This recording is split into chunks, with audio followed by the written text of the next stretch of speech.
प्यारे विद्यार्थियों, एक बार फिर आप सभी का भूगोल की इस ऑनलाइन कक्षा में स्वागत है। हम भारत का भूगोल में भारत के भौतिक प्रदेशों का अध्ययन कर रहे हैं और जिसमें हमने अभी तक उत्तरी पर्वतीय प्रदेश अर्थात हिमालय पर्वतमाला का उत्तर से दक्षिण विभाजन का अध्ययन किया है, अर्थात लॉन्गिट्यूडनल जो विभाजन कर रखा है, अनुदैर्ध्य विभाजन, वो अभी देखा है, जिसमें ट्रांस, महान, मध्य, शिवालिक और पूर्वोत्तर हिमालय के जो भाग हैं उनका अध्ययन किया है। आज इस वीडियो में हम हिमालय का जो प्रादेशिक विभाजन है, अर्थात प्रदेशों के आधार पर जो हिमालय को बांटकर अध्ययन किया गया है, उसका अध्ययन करेंगे। तो हिमालय को नदी घाटियों के आधार पर प्रदेशों में बांटा गया है, इसे ही हिमालय का प्रादेशिक विभाजन कहते हैं। तो सर सिडनी बुराड ने हिमालय का नदी घाटियों के आधार पर 4 भागों में विभाजन किया है, जिसमें कश्मीर या पंजाब हिमालय है, कुमायूं हिमालय है, नेपाल हिमालय है और असम हिमालय है। तो ऐसे बुराड महोदय ने ये 4 भाग बताए हैं हिमालय के। तो पहला जो है वो है कश्मीर या पंजाब हिमालय। तो यह सिंधु नदी से लेकर सतलज नदी के बीच फैला हुआ है। इसकी चौड़ाई 560 किलोमीटर है। इस भाग में हिमालय की जो श्रृंखलाएं हैं उनमें से काराकोरम, लद्दाख, जास्कर, पीर पंजाल, धौलाधर श्रेणियाँ आती हैं। यह अधिकतर लद्दाख कश्मीर में विस्तृत है।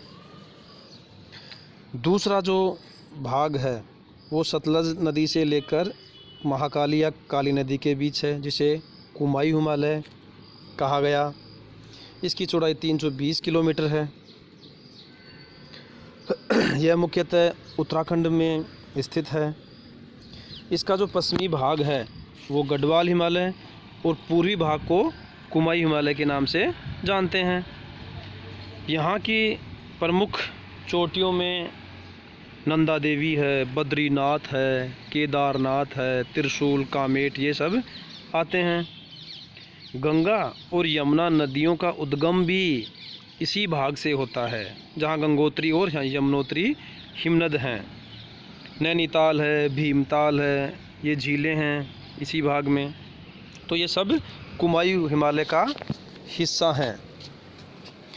अगला जो प्रादेशिक विभाजन है वो है नेपाल हिमालय, जो काली नदी से लेकर तीस्ता नदी के मध्य स्थित है, जिसकी चौड़ाई सर्वाधिक है, अर्थात जो 800 किलोमीटर प्रदेश में फैला हुआ है। तो इस काली नदी या महाकाली नदी को लेकर ही भारत और अभी नेपाल के बीच में सीमा विवाद छिड़ा हुआ है।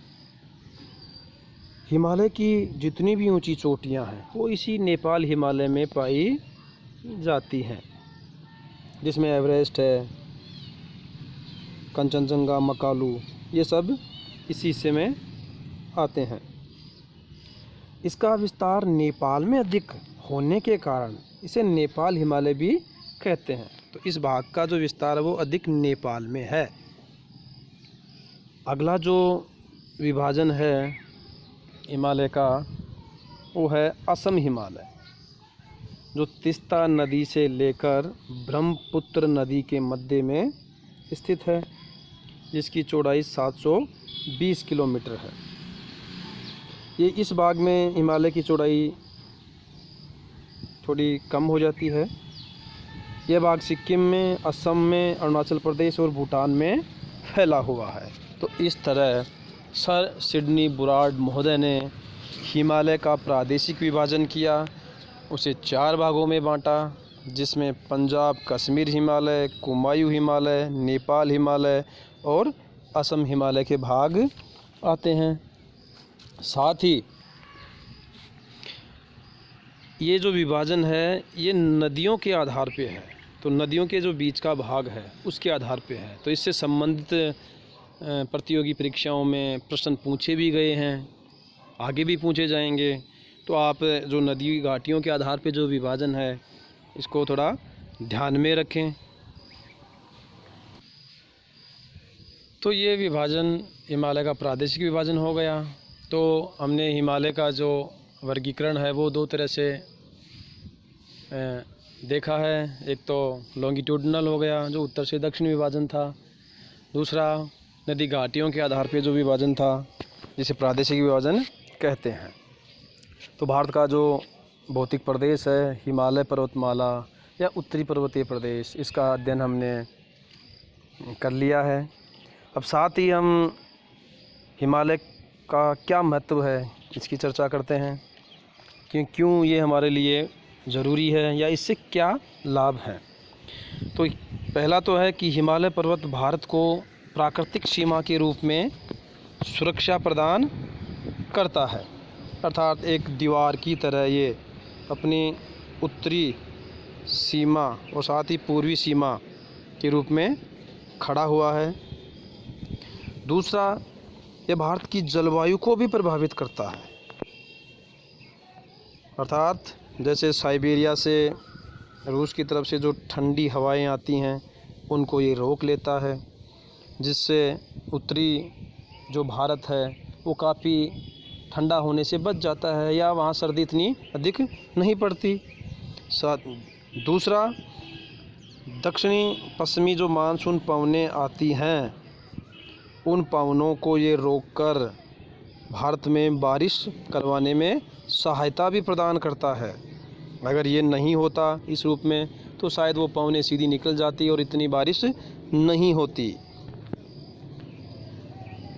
यहाँ बहुत से ऐसे हिमनद हैं, हिम की चोटियाँ हैं, बर्फ़ आच्छादित है, जिससे भारत की कई प्रमुख नित्यवाही नदियाँ निकलती हैं, जिसमें गंगा, यमुना, घाघरा, गंडक, कोसी ऐसी नदियाँ हैं जो इसी भाग से हिमालय से निकलती हैं।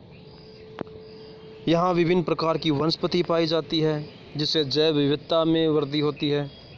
कई तरह की जड़ी बूटियाँ या औषधियाँ पाई जाती हैं। हिमालय से जो नदियाँ निकल रही हैं उनसे जल विद्युत उत्पादन क्षमता प्राप्त होती है, अर्थात उन पे बांध बनाकर विद्युत बनाई जा रही है। साथ ही उन नदियों के द्वारा कई तरह के मैदान निर्मित हो रहे हैं और उन मैदानों से कृषि होती है। पर्यटन की दृष्टि से भी यह महत्वपूर्ण है, क्योंकि यहाँ बहुत से पर्वतीय स्थल हैं, हिल स्टेशन हैं, जहाँ लोग घूमने जाते हैं। तो पर्यटन के रूप में भी ये भारत की जीडीपी को मजबूत करता है, आर्थिक विकास में योगदान देता है। इसके साथ ही हिमालय का धार्मिक महत्व भी है। यहाँ बहुत से तीर्थ स्थल हैं, जैसे बद्रीनाथ, केदारनाथ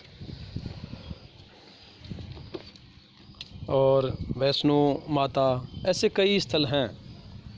तो कुल मिलाकर हम कह सकते हैं कि हिमालय का भारत की अर्थव्यवस्था में, यहाँ के सांस्कृतिक विकास में, यहाँ की जलवायु में काफ़ी बड़ा योगदान है।